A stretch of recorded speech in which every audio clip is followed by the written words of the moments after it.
أعوذ بالله من الشيطان الرجيم بسم الله الرحمن الرحيم وأطيعوا الله والرسول لعلكم ترحمون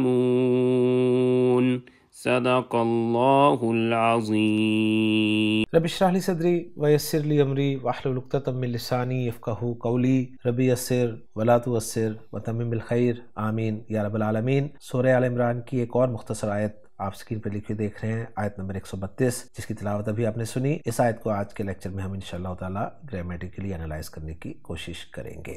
آیت میں وقت کی کوئی علامت نہیں ہے، لہٰذا اس آیت کو ایک حصے کے تحت ہم انالائز کریں گے، لیکن لعلکم ترحمون سے ایک الگ جملہ بن رہا ہے، ایک جملہ اسمیہ ہے اور اطیعوا اللہ والرسول جملہ فعلیہ ہے، تو دو جملوں کے تحت ہم اسے انالائز کریں گے۔ تو پہلا حصہ ہوگا وَأَطِيعُوا اللَّهَ وَالرَّسُولَ اور دوسرا ہوگا لعلکم ترحمون۔ اب جو پہلا حصہ ہے اس کے الفاظ سے بات کریں گے۔ واو حرف ہے، اطیعوا فعل امر ہے، طاع واو اور عین روٹ لیٹرز ہیں، باب افعال اطوع یطوع، تبدیلی کے بعد اطاع یطیع اطاعتن، فرمانبرداری کرنے کے معنی میں یہ فعل استعمال ہوتا ہے۔ اس میں جلالہ منصوب آپ دیکھ رہے ہیں، واو حرف ہے اور الرسول اسم بھی منصوب ہے۔ دوسرے اسم میں لعلہ حرف ظروف مشبہ بالفعل ہے، جس کے ساتھ ضمیر منصوب متصل جمع مذکر حاضر کی لگی ہے، اور آخری لفظ اس آیت کا وہ ہے ترحمون، جو کہ فعل مضارع جمع مذکر حاضر مجہول کا صیغہ ہے، علامت مضارع پیش والی ہے اور عین کلمہ زبر والا ہے، تو یہ مجہول کا صیغہ ہی بنتا ہے۔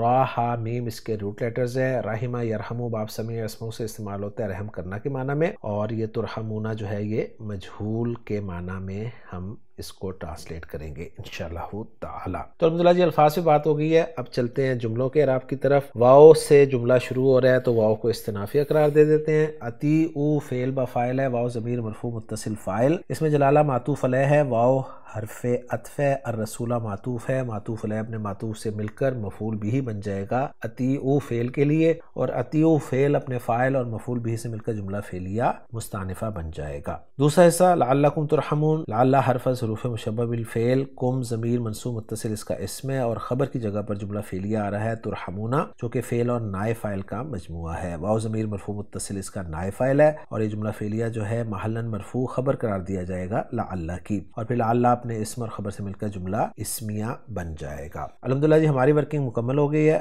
محمود صافی صاحب کی ورکنگ کے ساتھ اسے میچ کر لیتے ہیں۔ محمود صافی صاحب نے اطیعوا اللہ والا جملہ لا محل لا معطوف والا جملہ لا تاکلوا پچھلی آیت میں جو ہے اس پہ قرار دیا ہے، لعلکم ترحمون لا محل لا تعلیلیہ جملہ قرار دیا ہے، اور ترحمون والا جملہ فی محل رفع خبر لعل قرار دیا ہے۔ تو الحمدللہ جی ورکنگ میچ ہو گئی ہے، اب رہ گیا اس آیت کا ترجمہ، تو وہ میں آپ کے ساتھ شیئر کرتا ہوں۔ وَأَطِيعُوا اللَّهَ وَالرَّسُولَ، اور اللہ اور اس کے رسول کا حکم مانو، لعلکم ترحمون تاکہ تم پر رحم کیا جائے۔ الحمدللہ جی آج کے لیکچر میں سورہ آل عمران آیت نمبر 132 ہم نے مکمل کر لی ہے، انشاءاللہ تعالی اگلے لیکچر میں اگلی آیت کے ساتھ آپ سے ملاقات ہوگی۔ سبحانک اللہم و بحمدک، اشہد ان لا الہ الا انت، استغفرک و اتوب الیک۔